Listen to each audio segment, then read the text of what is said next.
For beating the Galaxy Tower. Highlights with 5 sets, we have here a Laune first with 18 points on 14 attacks, 2 blocks, 2 service aces, 7 receptions, and 5 digs. Welcome back. So, what can you say about your performance, especially nung clutch ka? What can you say? Siyempre, kasi lagi ko naman sinasabi din kanila ate kanina na pinag-arapan na namin na maabot sa 5th set. So, trabahoin namin and i-keep namin yung hustle na magtulungan sa isa't isa.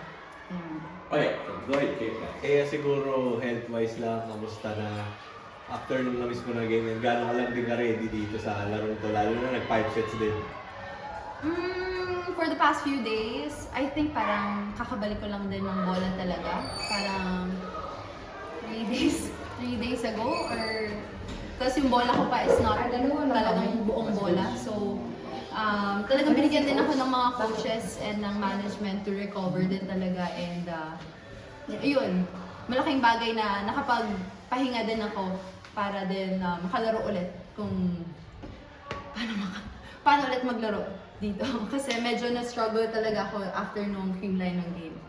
Okay, we have your CC Rangina, 18 points, 80 attacks, 13 digs, and 11 extra receptions. So, how happy are you na bumalik si Ea and nakabalik kayo sa win column? What can you say? Siyempre masaya kasi nanalo rin. And ayun, team effort naman yun. And masaya kami na nakabalik din si Ea, nakatulong. And ayun, sana magpatuloy and tuloy-tuloy yung consistency namin. Pagod na mag-pizza. Ayun siguro ano lang yung nakita mong factor dito sa laro to, kaya natigil na yung losing streak nyo rin. For me, ano ba? For me, parang kanina kasi while playing, I realized na iba na talaga yung value ngayon. Bukod sa palakasan ng palo, kailangan mahaba rin talaga yung pasensya mo dito. And hindi siya katulad dati na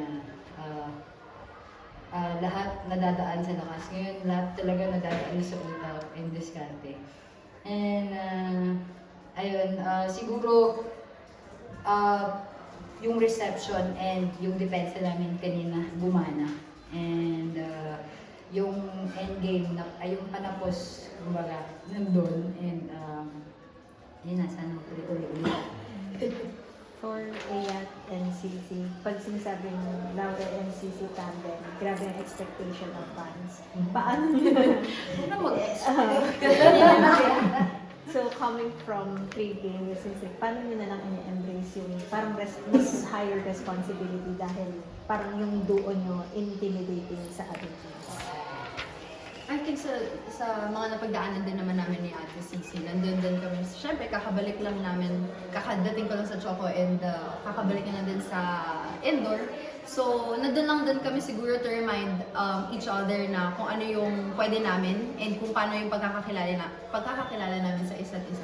Kung paano kontrolin din in times na medyo nagsistruggle na yung isa sa amin. So, isang malaking bagay yun na nandiyan si Ate Cici din. For me, malaking bagay nandiyan si Ate Cici. Akin naman,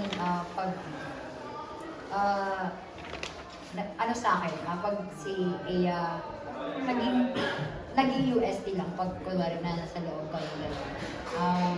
Meron kasi kaming mga gestures na alam namin kung ano yung gagawin namin. So, I think dun naman yung parang yung pinaka deep relationship talaga namin sa isa't isa. And ayun, buti nadadala namin dito sa pro kahit syempre dati pa yun na UST namin na nagagawa. Ngayon bumabalik. And syempre, masaya ako kasi nakabalik na rin siya healthy and ayun, kailangan pa rin niyang mag-rehab kasi kanina meron pa rin naninigas sa katawan niya. Speaking of UST, yun nga, nakatapat ko si Nang Aiza na icon din na UST. Ano lang pakiramdam din kanina? Para kang para kang, ano ba?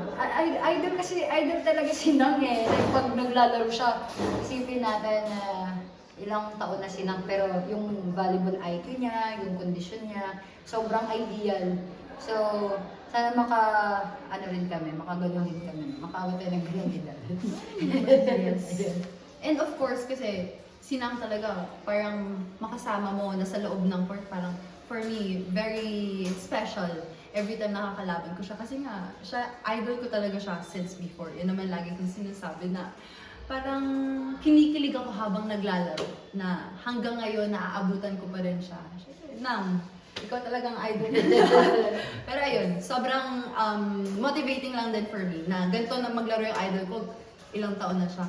Syempre, ako gusto ko din higitan at syempre, yung IQ niya sana makuha ko din. Patulo tayo. Oo, paturo natin kasi UST naman tayo, di ba na? Chat natin mo. Now that na-break niyo na yung losing skill, so ano yung mindset nyo right now, ASCC2, para magkaroon kayo ng winning streak or para makakita? For us naman, hindi namin iniisip yung, hindi kami nag-iisip agad ng future. Like, syempre, training ulit kami and ang gusto lang talaga namin maging consistent kami sa mga ginagawa namin. And yun nga, lahat ng mga mahihina, tatrabahuin, and lahat na malakas kami, tatrabahuin. And ayun, i-improve pa namin yung mga bagay na kung saan yung mga dapat i-improve. Ay, huwag din magpakampante, syempre. Nandun pa ako din sa adjustment period ko dito sa Choco. So, ako lagi, every training, nilook forward ko may matutunan. And dahil nandyan sila coaches sa amin, sila Coach Dante na sobrang tiyaga din to guide us. And talagang, parang kumbaga, hinihimay-himay niya talaga sa akin sa training. Syempre ako na player, mas namomotivate ako and mas ginaganahan ako na mas matuto pa at malaman ko ano yung system. Yes. Enjoy the game, congratulations!